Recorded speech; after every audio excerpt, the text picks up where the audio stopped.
পাহাড়ের কোলে ছোট্ট, শান্ত আর অপরূপ সুন্দর একটি শহর কার্শিয়াং।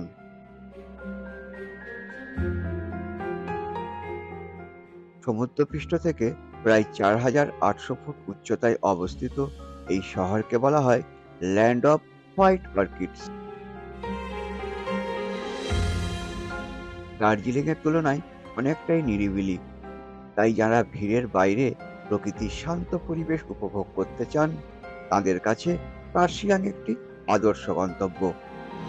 গত পর্বে আমরা ঘুরে দেখেছিলাম কার্শিয়াংয়ের কাছের অফবিট গ্রাম চিমনি, আর আজকের এই পর্বে ঘুরে দেখব কার্শিয়াং শহরের কয়েকটি জনপ্রিয় দর্শনীয় স্থান।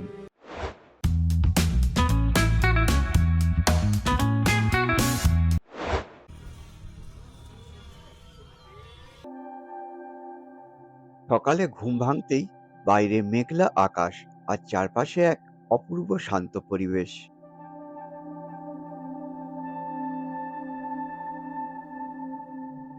ড্রিম হোমের এই মনোমুগ্ধকর পরিবেশ ছেড়ে যেতে সত্যি একটুও ইচ্ছে করছিল না।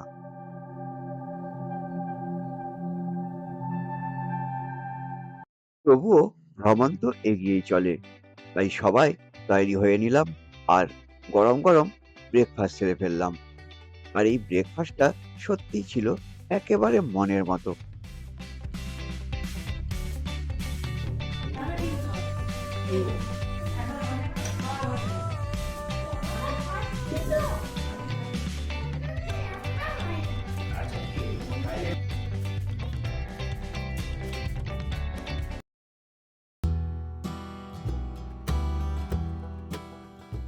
ড্রিম হোমকে বিদায় জানিয়ে বেরিয়ে পড়লাম। আজ আমাদের গন্তব্য কার্শিয়াং শহরের বিখ্যাত কয়েকটি দর্শনীয় স্থান।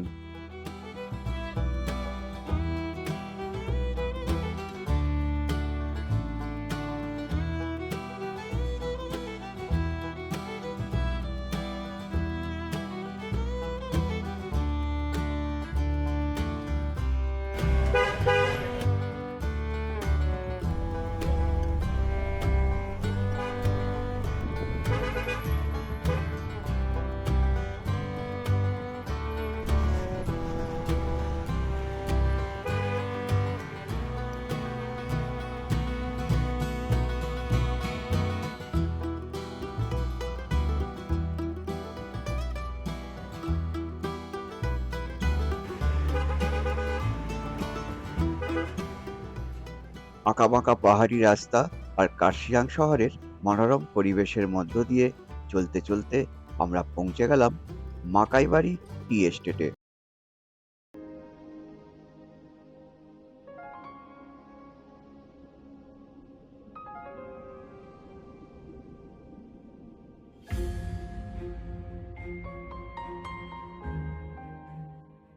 আঠেরোশো সালে প্রতিষ্ঠিত এই চা বাগানটি বিশ্বের অন্যতম প্রাচীন অর্গানিক টি এস্টেট হিসেবেই পরিচিত।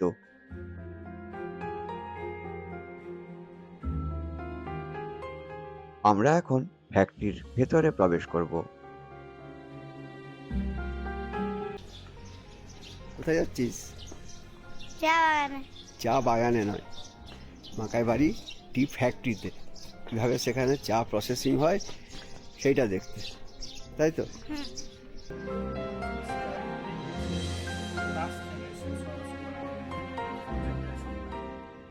এখানে চা পাতা তোলা থেকে শুরু করে বিভিন্ন ধাপে কিভাবে বিশ্বের বিখ্যাত দার্জিলিং টি তৈরি হয় সেই পুরো প্রক্রিয়াটাই আমাদের দেখানো হলো। দুর্ভাগ্যবশত ফ্যাক্টরির ভেতরে ছবি বা ভিডিও তোলা সম্পূর্ণ নিষিদ্ধ ছিল, তাই সেই অংশটা আপনাদের দেখাতে পারলাম না। তবে কাছ থেকে পুরো প্রক্রিয়াটা দেখার অভিজ্ঞতা সত্যিই অসাধারণ ছিল।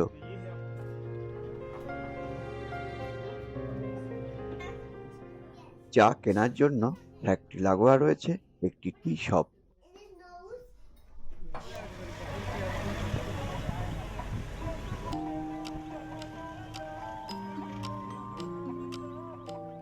মাকাইবাড়ি টি এস্টেট থেকে বেরিয়ে এবার আমরা চলেছি কার্শিয়াংয়ের অন্যতম জনপ্রিয় দর্শনীয় স্থান হনুমান টপের উদ্দেশ্যে।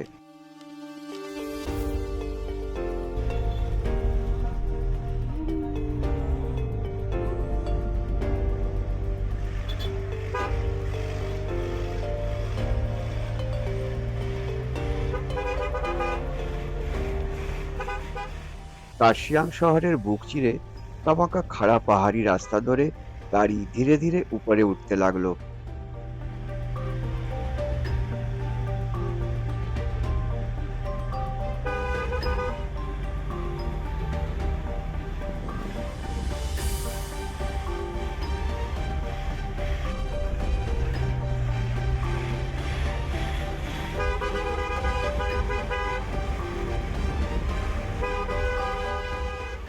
রাস্তার দুপাশে বিস্তীর্ণ চা বাগান, সবুজে মোড়া পাহাড় আর মেঘের আনাগোনা, প্রতিটি মুহূর্তই যেন চোখে মনে গেঁথে যাওয়ার মতো।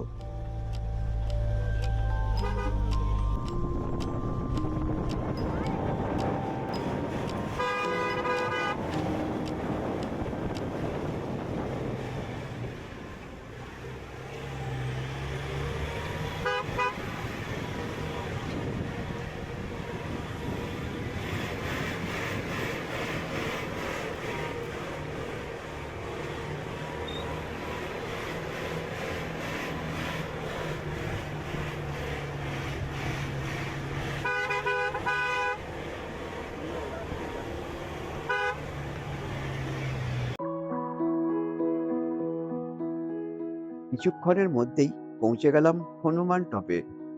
উপর থেকে গোটা কার্শিয়াং শহর আর চারপাশের সবুজ পাহাড়, চা বাগানের যে অপূর্ব দৃশ্য দেখা যায় তা সত্যি মন জুড়িয়ে দেয়।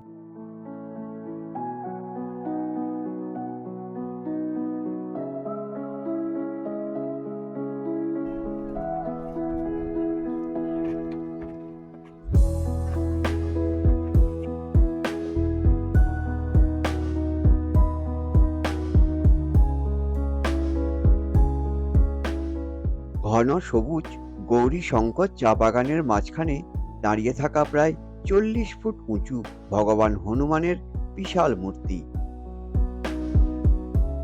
পাশেই রয়েছে একটি ছোট্ট হনুমান মন্দির।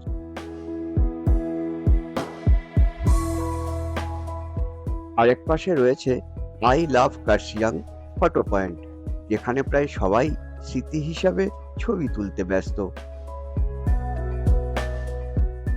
এই ভিউ পয়েন্ট থেকে কার্শিয়াং শহর, চারপাশের সবুজ পাহাড় আর সূর্যাস্তের মনোমুগ্ধকর প্যানোরামিক ভিউ উপভোগ করা যায়। যদিও আমাদের দিনটা ছিল মেঘলা, তবুও প্রকৃতি যেন নিজের সৌন্দর্যে কোনো কমতি রাখেনি।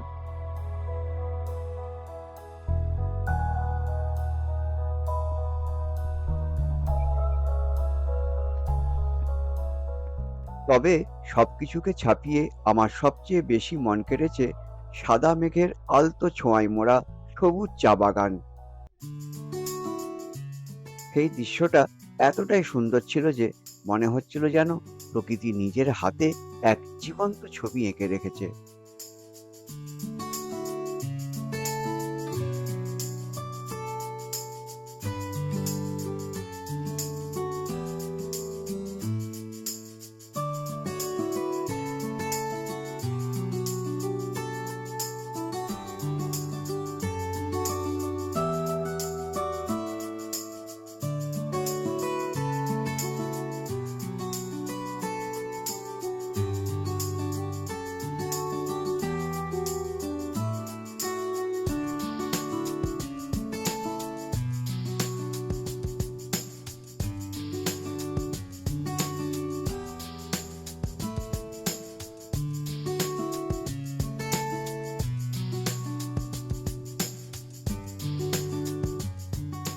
হনুমান টপে অনেকটা সময় কাটিয়ে এবার আমরা চলেছি ডাউহিল ইকো পার্কের উদ্দেশ্যে।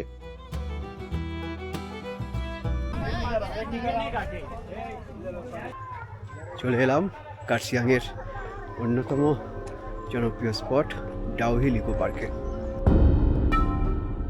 কার্শিয়াংয়ের এই জায়গাটি শুধু প্রাকৃতিক সৌন্দর্যের জন্য নয়, বরং তার রহস্যময় পরিবেশের জন্য বেশ পরিচিত।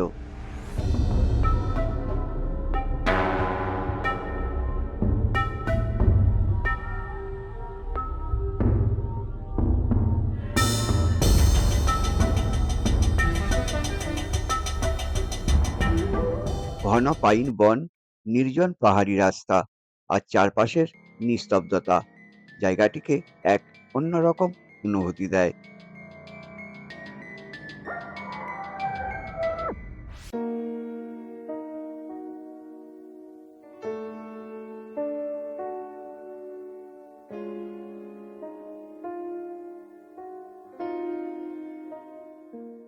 স্থানীয়দের কাছ থেকে জানতে পারলাম এই জঙ্গল আর আশেপাশের রাস্তা ঘিরে আজও নানা রহস্যময় গল্প প্রচলিত রয়েছে।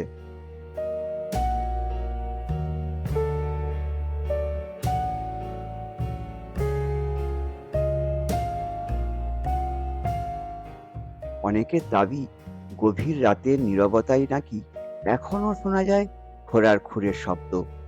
আবার কেউ কেউ বলেন জঙ্গলের ভেতর কিংবা রাস্তার ধারে হঠাৎ মানুষের বা ছোট ছোট বাচ্চাদের ছায়ামূর্তি দেখা যায়, যা মুহূর্তের মধ্যেই মিলিয়ে যায়।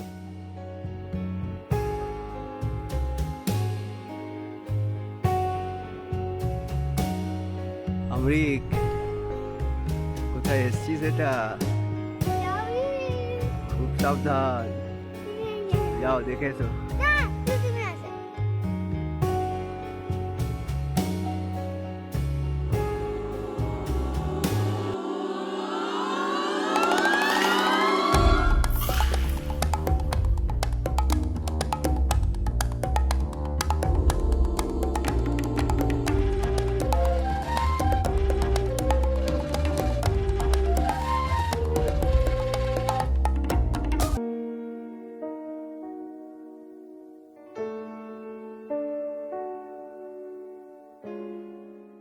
এই গল্পগুলোর সত্যতা নিয়ে নিশ্চিত কিছু বলা যায় না, তবে এমন রহস্যময় পরিবেশে দাঁড়িয়ে থাকলে কেন এই জায়গাকে ঘিরে এত কাহিনী তৈরি হয়েছে তা সহজেই অনুভব করা যায়।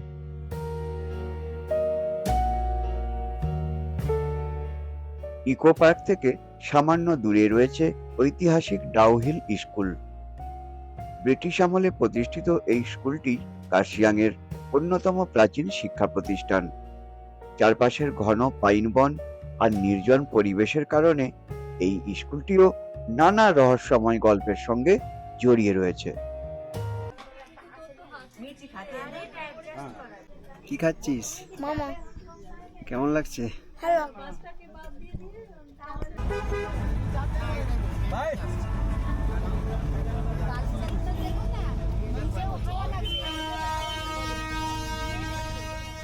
এবার আমরা এসে পৌঁছলাম গিদ্দা পাহাড়ে।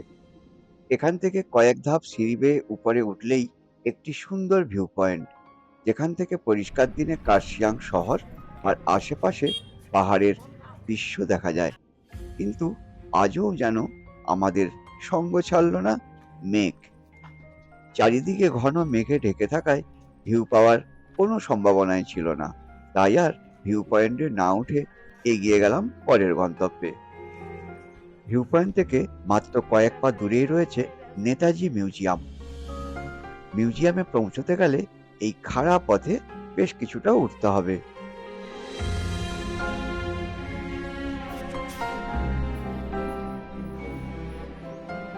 চারপাশের শান্ত সবুজ পরিবেশ জায়গাটিকে আরো আকর্ষণীয় করে তুলেছে।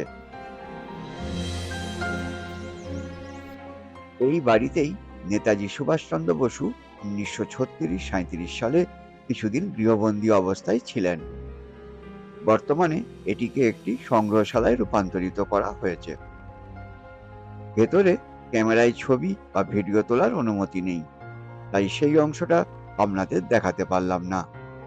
তবে নেতাজির ব্যবহৃত বিভিন্ন সামগ্রী, বিরল আলোকচিত্র এবং ঐতিহাসিক নথি কাছ থেকে দেখার যে অভিজ্ঞতা সত্যি অসাধারণ ছিল।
আজকের সফরের শেষ গন্তব্য Eagles crack view point. Kurseong railway station থেকে প্রায় 1 কিলোমিটার দূরে একটি খাড়া পাহাড়ের চূড়ায় অবস্থিত।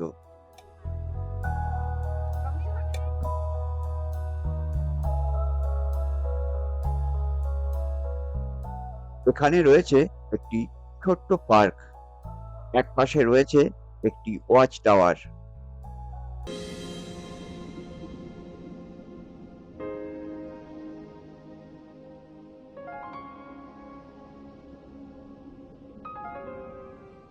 রয়েছে গোর্খা যোদ্ধার মূর্তি আর গোর্খাল্যান্ড আন্দোলনের শহীদদের স্মরণে একটি স্মৃতিসৌধ।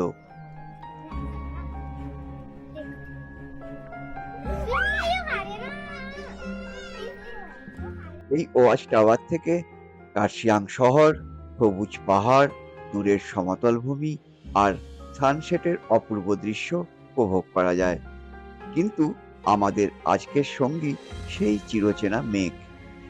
চারিদিক ঘন সাদা মেঘে ঢাকা থাকায় দূরের কোনো দৃশ্যই আজ দেখতে পেলাম না। এইভাবেই শেষ হলো আমাদের কার্শিয়াং সফর।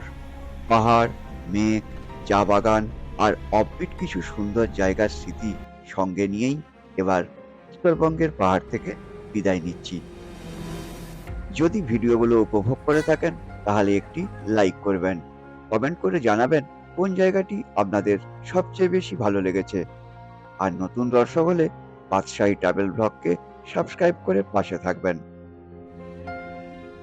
উত্তরবঙ্গের পাহাড় থেকে এবারের মতো বিদায় নিচ্ছি। আবার দেখা হবে নতুন একটি ভিডিওতে, নতুন একটি গন্তব্যে। ততদিন ভালো থাকুন, সুস্থ থাকুন। ধন্যবাদ।